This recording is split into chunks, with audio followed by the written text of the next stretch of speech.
crimes are so heartbreaking or shocking that they earn the label crime of the century. But the stories that made headlines in decades past aren't necessarily remembered today.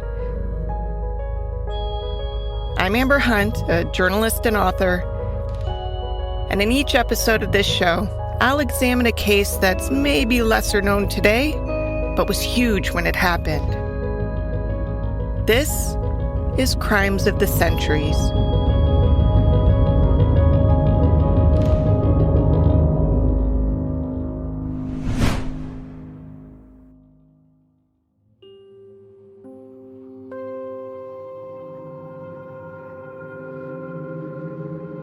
If you listened to last episode about the murders in Villisca, you'll know that authors Bill James and Rachel McCarthy James spent years sifting through old newspaper accounts of grisly axe murders.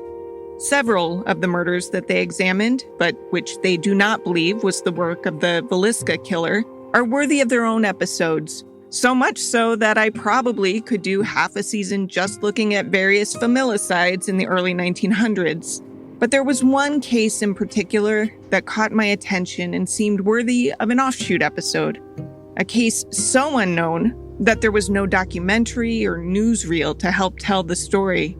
And yet, it's a story with big political ramifications, plus the types of twists and turns usually reserved for the movies. And that is the story of a woman and her son brutally slain in a small Oregon town called Scappoose, about 30 miles north of Portland near the Washington border.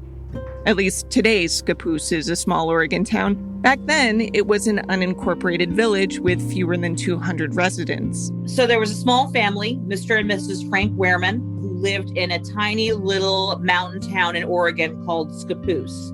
This is McCarthy James, from whom you heard last episode. She helped write the book The Man from the Train, which centered on the serial killer that she and her co-author dad, Bill James, believe committed the crime in Villisca, Iowa. The Jameses also highlighted this case in a tangential chapter. The year was 1911. William Howard Taft was in the White House. America was a nation of 90 million. Life in this time was simpler. There was no television or radio, and coal cost less than $5 a ton. 1 out of 4 Americans owned a horse, but if you owned a car, you were 1 in 200.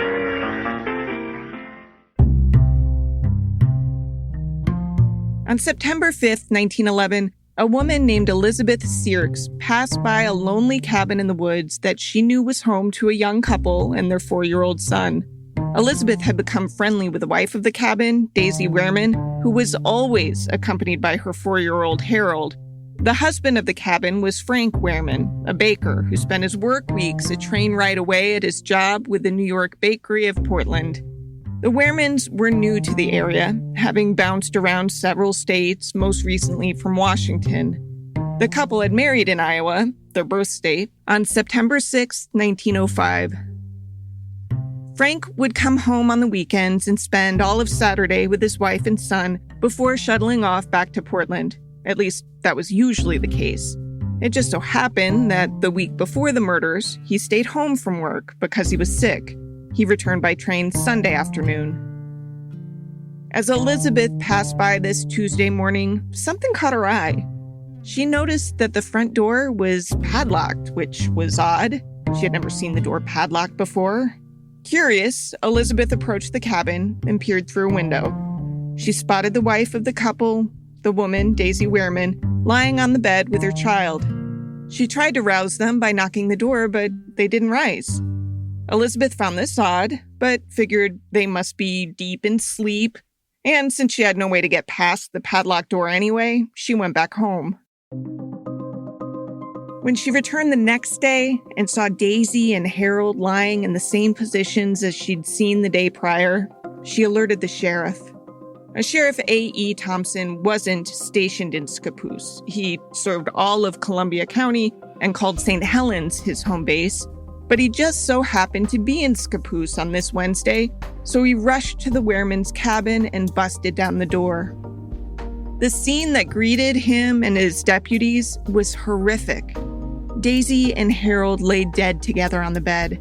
Daisy was half nude. It was pretty apparent right away that it was sexual assault.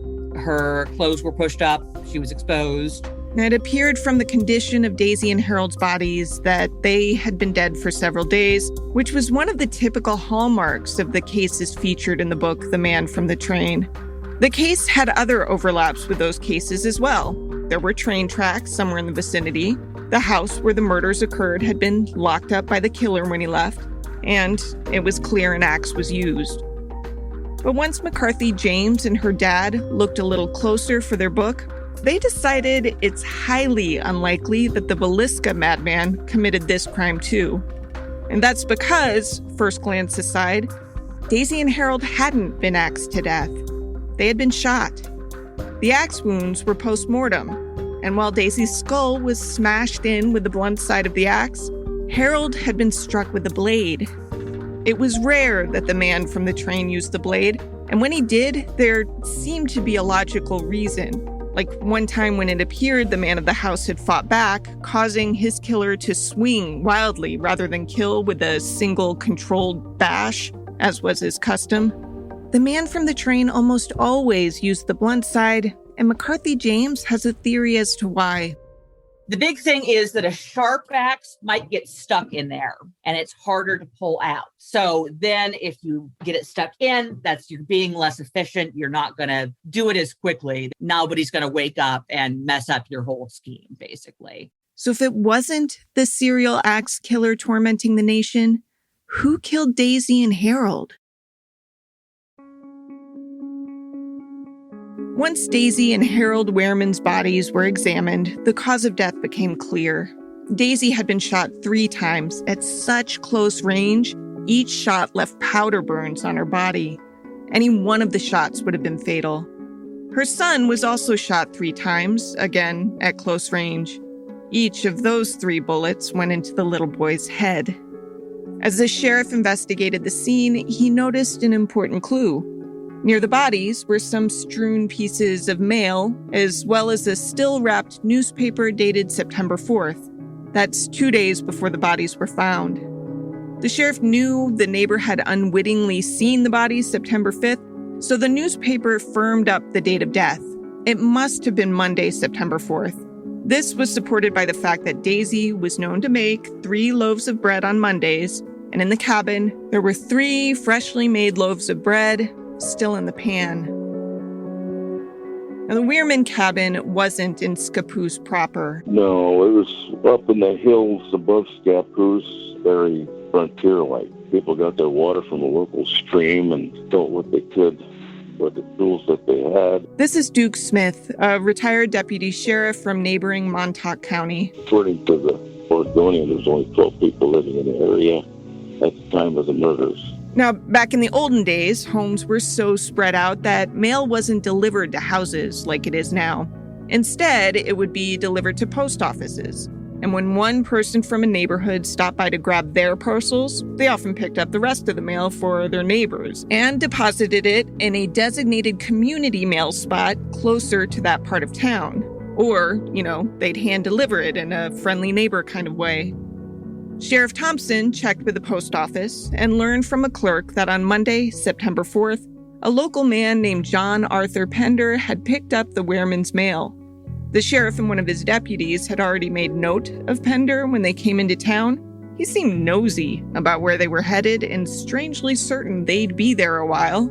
So this new detail was interesting. Pender was a 32-year-old man who lived nearby in a tent. Now, if you're wondering why he lived in a tent, so am I. His wife lived with him, too. It couldn't have been a comfy arrangement in Oregon, but so it goes. The tent was about 3/4 of a mile away from the Wehrman's cabin. The sheriff kept digging. Investigators had noticed a package from a local resident in Wehrman's house, a package with hand-sewn curtains inside. They had come from a neighbor named Rachel Bates, and Bates hadn't mailed the curtains to the Wehrmans. That would have been silly, to leave the heart of town to go to the post office to mail something back to a neighbor. So instead, she put the curtains in that community mailbox mentioned earlier, basically bypassing the post office altogether. It would be akin to dropping a letter in your neighbor's box to save yourself the postage. Anyway, when Bates dropped the curtains into that box to get them to Daisy, she said she noticed a man was watching her. And that man was John Pender. So Pender was kind of a creep. Daisy Wehrman had been avoiding him already before she died. So people knew that he was maybe fixated on her and that she did not like it one bit. Sheriff Thompson wondered, did Pender go to the Wehrman cabin under the guise of delivering mail, make an unwanted advance, and then kill Daisy and Harold when she refused him? Asked about picking up the Wehrman's mail, Pender denied it. He said he sometimes did that for them, and he did pick up some neighbors' mail on that Monday, but he insisted there'd been nothing in the mail for the Wehrmans that day. But there must have been. The newspaper found near Daisy wasn't a local publication. It was from Iowa, mailed to her by her mother.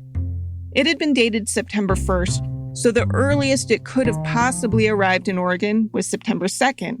Rachel Bates, the curtain maker, said she had been the one to pick up the Wehrman's mail that day, and there'd been no newspaper in the bundle. September 2nd was a Saturday. No mail came on Sunday. So that left September 4th the only day remaining that the newspaper could have been delivered while Daisy was still alive. Investigators asked Pender for an alibi. He said that the evening Daisy and Harold were likely killed, he was in his tent reading, alone, which is convenient. But another tent dweller nearby said there was no light coming from Pender's tent that evening. That wasn't all. Often the first indication that something was wrong was that somebody didn't do their chores. Somebody didn't get milk the cows. Now the cows are making noise. They know that he's always, the father of the family is always up right at 6 a.m. to do all his chores and he doesn't show up. That's often the first sign that something is wrong. And that was part of why they suspected Pender as well, actually, because he didn't do his evening chores the night they believed that Daisy Wehrman was murdered. And the fact that he didn't do those chores at the usual hour, 7 p.m. or whatever, and instead did them in the middle of the night was a big clue. Pender didn't do his chores, and he didn't wind his alarm clock, as was his habit. Police got the clock detail from a neighbor from whom Pender had asked the time on Tuesday, explaining that he had forgotten to wind his clock the night before. Also, a .38 caliber gun, the same caliber used in the killing, was reported stolen from a cabin in the area. The owners of that cabin knew Pender, and Pender had a key to their place. Pender knew they kept a handgun in a trunk because he'd borrowed it before. Before the murders, that trunk had been pried open and the weapon stolen. Later, a hammer was found in Pender's tent that had bits of metal on the claw edge, metal that seemed awfully similar to the lock on the molested trunk. And also, Pender was found with scratches, defensive wounds, stuff under his fingernails, very guilty looking. So Pender was arrested, but Pender's father was a cop. This, of course, complicated matters. Cops will protect other people. Cops will protect their family. Pender's father, James F. Pender, was a detective in Ogden, Utah. There's never been much written about him, but Duke Smith, the retired deputy sheriff you heard from earlier, did some research for an article he wrote in 2013, published by the Columbia County Museum Association. The material that I read was that his dad was a railroad detective. The elder Pender swooped in to help his son. He hired private investigators and enlisted support from high-profile people both in Utah and in Oregon. It helped that John Arthur Pender, the son, was a veteran, according to Smith. He had his main support came from, I think, people, fellow troopers who were in the Spanish-American War with him, and the Veterans Association associated with that war had provided information that bolstered his character, gave good commendations on his behavior and so forth. But the Columbia County Sheriff and prosecutor stood their ground. In October 1911, about a month after the slayings, they brought the evidence to a grand jury, which indicted Pender for first-degree murder. I think most of the people out in Columbia County were convinced that he'd murdered the Wehrman wife and son. They might have been convinced, but there's no denying the case was entirely circumstantial, which made it tough for the jury. After a 2-week trial, they couldn't reach a consensus and came back with no verdict. Pender stayed in jail awaiting his second trial. A lot happened on the national front while he waited. Theodore Roosevelt had served 2 terms as U.S. president between 1901 and 1909 and had supported his successor on the Republican ticket, William Taft. But after a term of Taft, Teddy wasn't thrilled with the guy after all. He considered Taft too conservative. So Teddy created his own Progressive Party. The 1912 campaign was bitter. Roosevelt attacked Taft's conservatism and called for a new nationalism with sweeping progressive reforms, workmen's compensation, minimum wage, and child labor laws. The Democratic nominee was Woodrow Wilson. With Republican loyalties divided, Wilson won the election of 1912. Roosevelt carried only 6 states, Taft only 2. Citizens at the time seemed torn on a lot of fronts, including capital punishment. Newspapers from the time show there was a debate raging in multiple states over whether the death penalty should be kept or abolished. That debate was especially contentious in Oregon, where Pender awaited his second trial for 2 years. When it finally happened, the results weren't what he had hoped. The jury deliberated for 18 hours and found Pender guilty and recommended no mercy. In October 1913, he was sentenced to death. This helped ignite the whole capital punishment debate even further because a lot of people thought he was innocent, especially his cop father. One newspaper reported, quote, "The father spent much of his life savings seeking to disprove the evidence against John," end quote. Pender's mom was just as supportive. She penned a letter to the editor that ran in a little newspaper called the Ogden Standard in September 1914, pleading that her son's life be spared. She wrote, quote, "A more unpardonable crime is about to be committed than that of which my son stands falsely accused and convicted. It is morally wrong to convict a man of a capital offense where a reasonable doubt of guilt exists," end quote. The entire region was split over whether Pender seemed guilty or not. He appealed the verdict, in vain, in 1914. But even people who thought he was guilty had trouble with the idea that he should be put to death on the evidence presented. The general feeling was that, geez, is there really enough here to send him to die? Shouldn't we be 100% sure when death is the punishment? Pender's family hired private investigators in hopes of finding alternate suspects.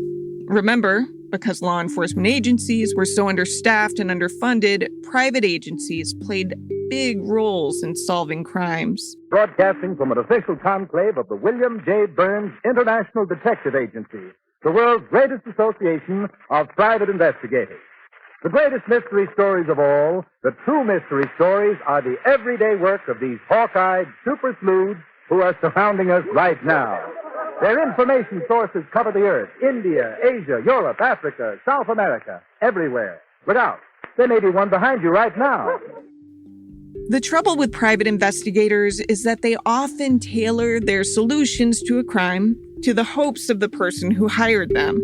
In other words, of course, a PI hired by Pender's family would argue that John Arthur was innocent, and that's what the guy signing his checks wants him to argue. But to overturn a conviction, this PI needed to find a smoking gun, and he didn't. Eventually, though, the Penders did catch a break.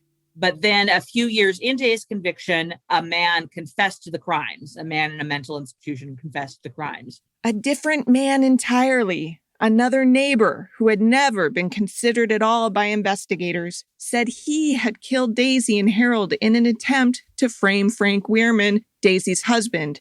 His reason, he said, was that Frank had shot his father's dog.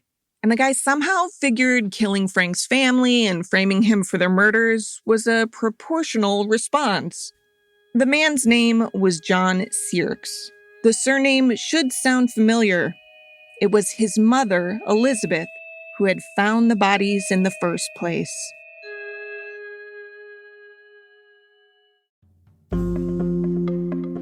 John Sirks was a 25-year-old man with a long history of mental problems.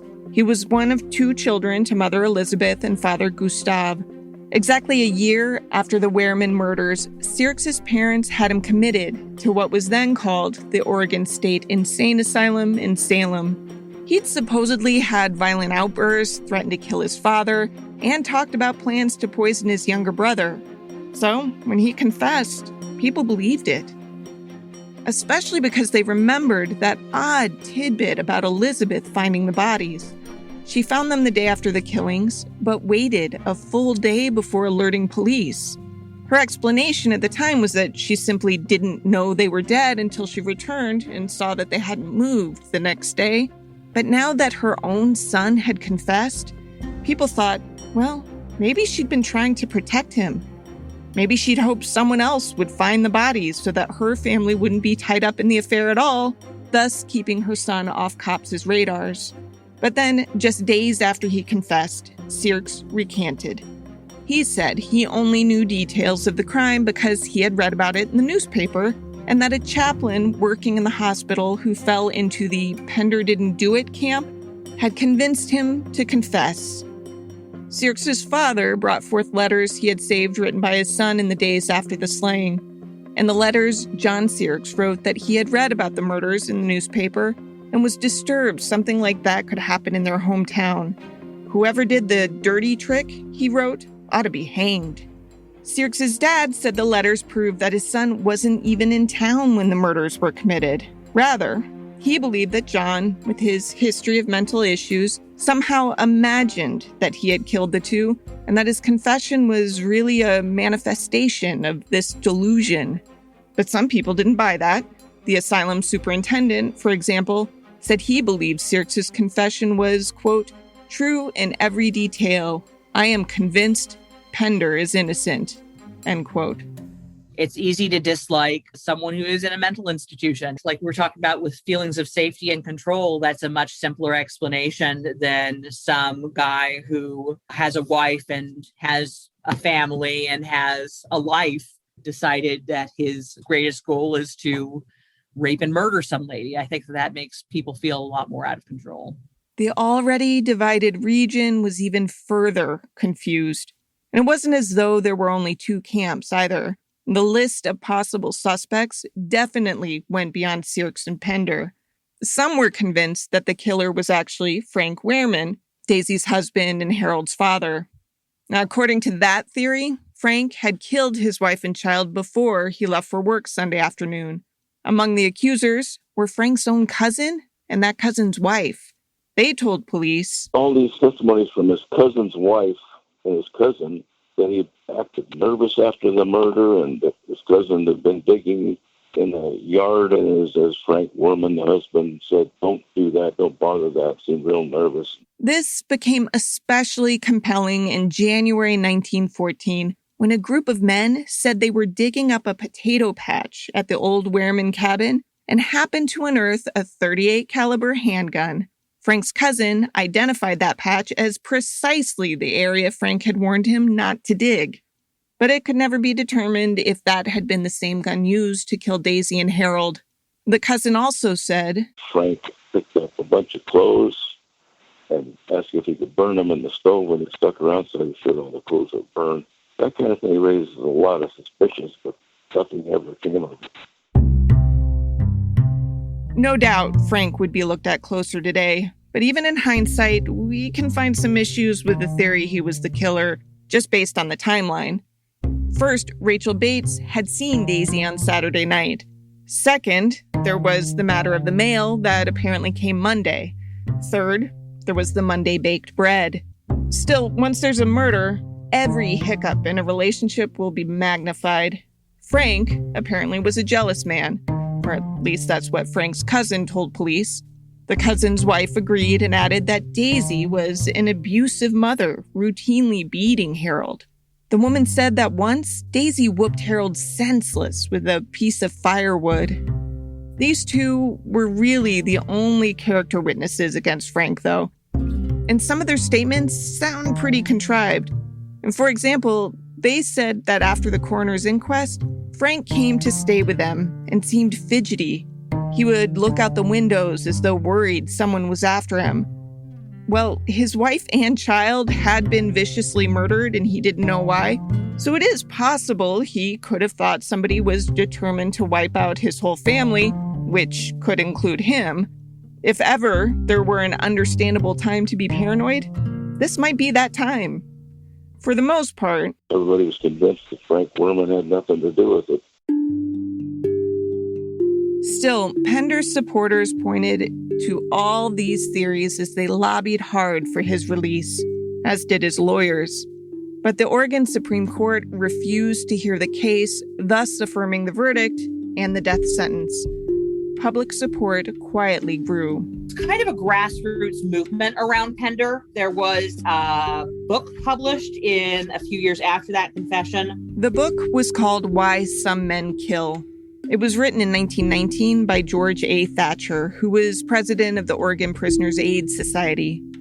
Thatcher wrote he had investigated the Wehrman case for years and spelled out in great detail why he believed that John Sirks was the killer in the case, not John Arthur Pender. The book was wildly popular with some high-profile people. All this caught the attention of the three governors of Oregon. Governor Oswald West, who started following the case, was opposed to the death penalty in principle, and he used Pender's case to help propel a constitutional amendment outlawing capital punishment in Oregon.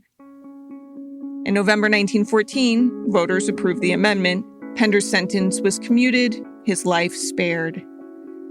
Now, this nixing of the death penalty was short-lived. Oregon has kind of ping-ponged back and forth a few times over the decades. Right now, there's been a moratorium on capital punishment since 2011 because the governor at that time said the system was compromised, unfair, and in need of an overhaul. But the very first time Oregon outlawed it, Pender's case was a big part of the reason why. Pender's father lived to see his son's sentence commuted, and then he died the next year. People loyal to James Pender kept fighting for his son's release.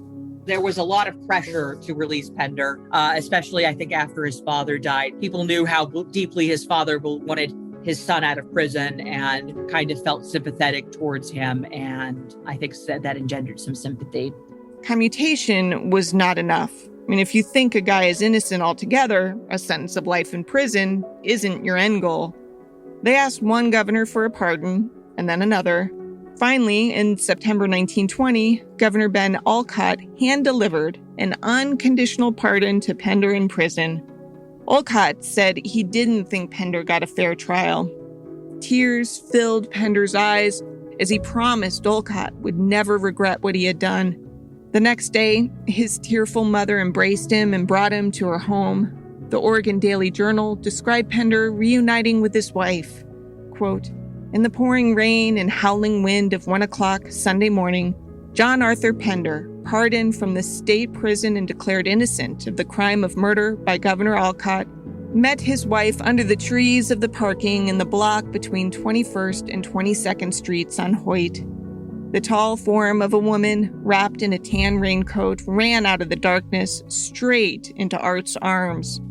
Pender, equally tall and gaunt from the prison confinement and worry, dropped the ancient-looking leather suitcase he was carrying and gathered to his breast the woman who had never lost faith nor hope and who had worked and waited for that hour of vindication." End quote. It all sounds so lovely. But the thing is, even though Pender is still listed on the National Registry of Exonerations, many believe that he was the murderer after all, because he was caught trying to do it again.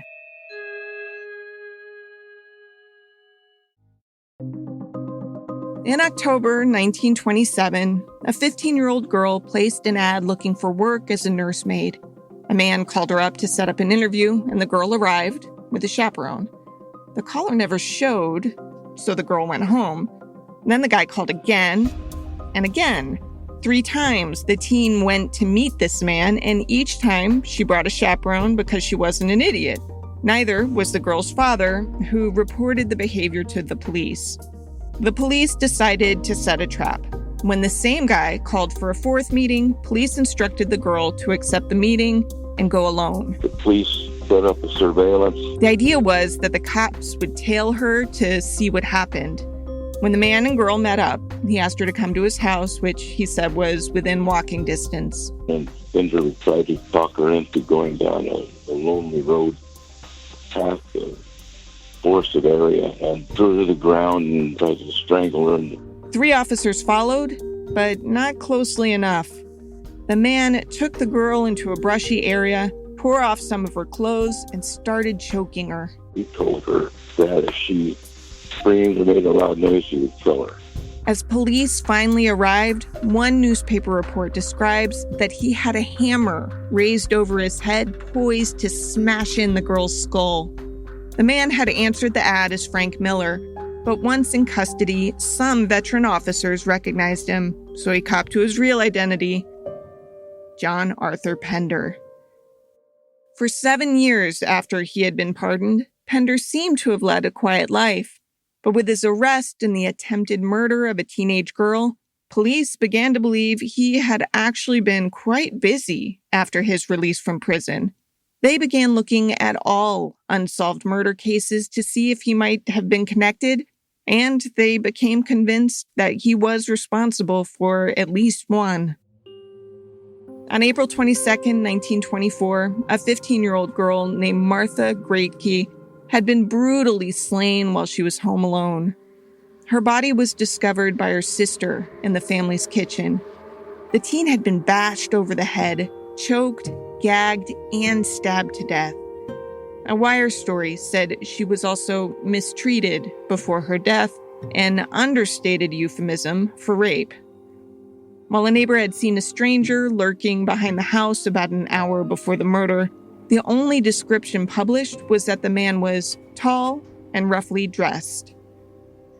The case so baffled police that a news brief days later quoted a supposed psychic who had a vision that the murderer was living on North 9th Street. Police went to the house in question, but left empty-handed. For weeks, every transient passing through town was questioned in the case, to no avail. Then, the case went cold until Pender's arrest. He'd been in the area when the murder happened, and, well, it seemed now that maybe he was capable. A front-page story about Pender in the Ogden Standard Examiner on October 29, 1927, announced that Martha's case would be immediately reopened. It added, quote, all other unsolved cases of assault upon women occurring since September 11, 1920, when then-Governor Olcott gave Pender unconditional pardon and released him from the penitentiary, will be similarly probed, end quote. That he could do that proves that he was capable of killing the Wehrmans. Pender's mother didn't live to see him arrested a second time. She died in June 1923. At some point, his wife Fonda accused him of abusing her and slicing her arms with a butcher knife. She once tried to get him committed as insane, but the effort failed, and the two stayed married until his death. After Pender's arrest, headlines nationwide announced the charges against the once pardoned man, who was dubbed a beast man, and forevermore presented as likely guilty in the Wehrman case after all. This became politically sensitive, what with the separate governors having both helped commute the man's death sentence and then pardon him of the crime altogether.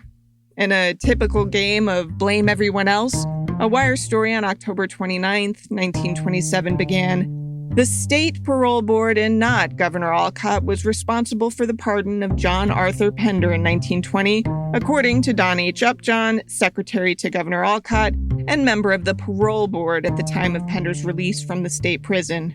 Never mind that Olcott presented the pardon to Pender in person. That's a lot of peas.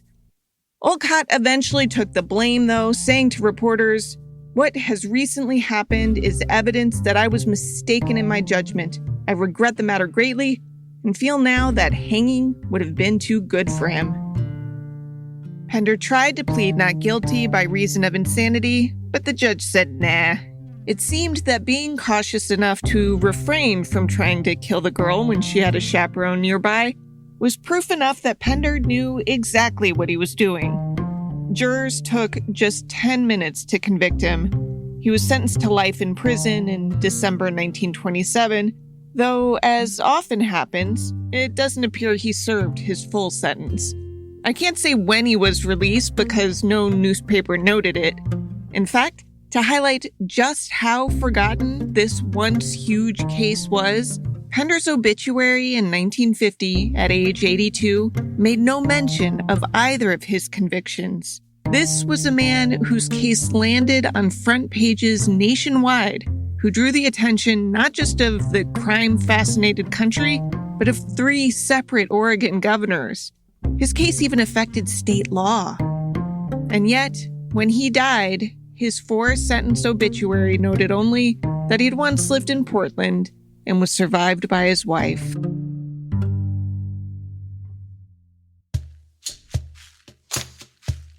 To research this story, which had less material available than most cases covered here, I interviewed author Rachel McCarthy James of The Man from the Train and Duke Smith, who wrote an article for the Columbia County Museum Association, upon which I also relied. I also read contemporary news coverage of the Wehrman murder, the Pender trials, the subsequent pardon, and the Grotke murder.